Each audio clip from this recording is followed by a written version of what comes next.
When we press the pedal, all of the notes are going, all of the strings are going to vibrate. So you see, we get a really nice sound because these are the notes of the same chord, A minor. They're going to sound great. But when we're moving to the new chord,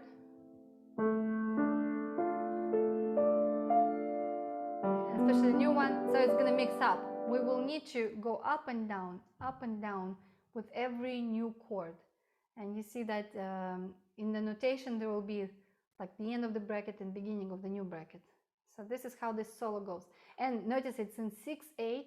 So we count two groups of 3. 1, 2, 3, 1, 2, 3, 1, 2, 3, 1, 2, 3. You can count 1, 2, 3, 4, 5, 6 if you want. Okay, so this is a demonstration how I will be using the pedal and playing this solo.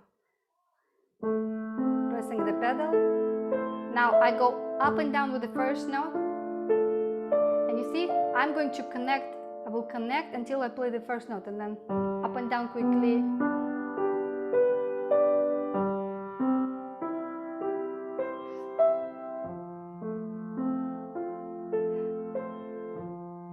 And this pedal really allows me to play gently.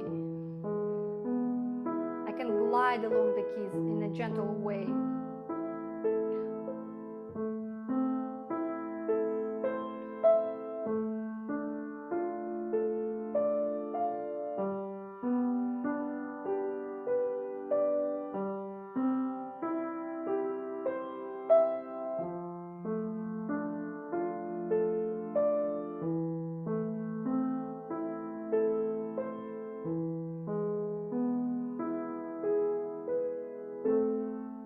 There's just an A minor chord in the end.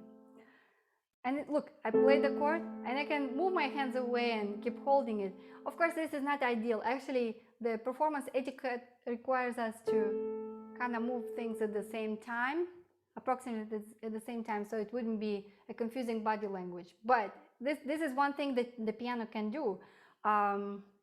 Here's another example. If you know this famous composition, oh, you don't see my foot. Wait. I'm just going to move far away and hopefully you can see as much as you can. Prelude in C sharp minor. So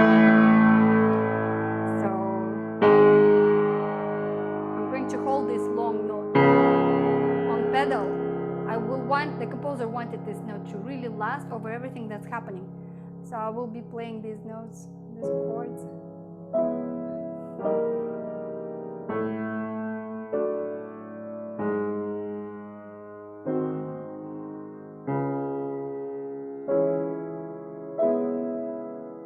So you see, basically this note is sitting there while I'm playing the chords because I'm using the pedal. And that's the only way it would be possible.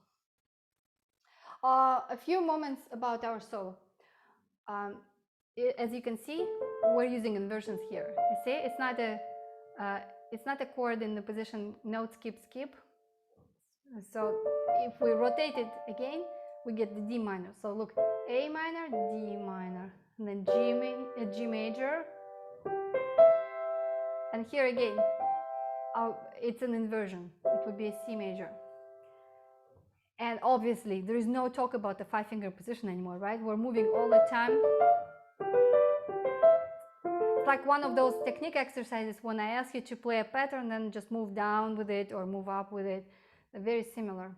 And that's why it's called etude. Etude is a study. It's a study piece. Of course, it's nice, but it's still a study piece.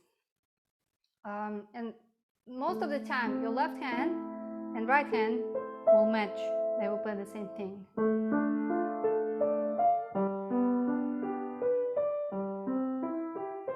So you actually don't have to hold with your hands. You shouldn't, because you will have pedal for that.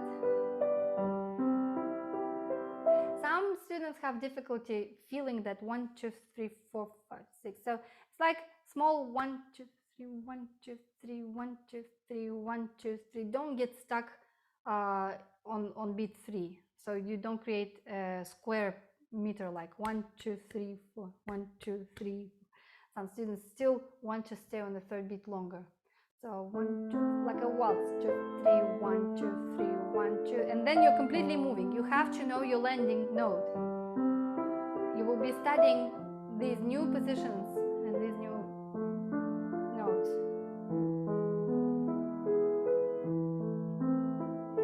You see, so far we had 8 measures and we moved 8 times. Our position changed 8 times, which means that you need to be a lot more familiar with note reading here and understand what notes you're playing. If this is not happening yet, you must memorize every single measure. Just like look at the score, look at the position on the piano, and memorize these notes and memorize what you're playing and how this chord sequence makes sense for you. And then, good news, the second half is actually the same for the first 4 measures, and then only the remaining 4 measures will be different. And this chord was used before. This chord was used in measure 6. So this chord was used in measure 8. So just slightly different order. D minor, A minor in inversion, and then E major. This chord was used in measure 7. And then you end on A minor. So you are going to work with the same 8 chords. Just memorize them and then see how you can create the whole composition with the same material, recycled. Okay?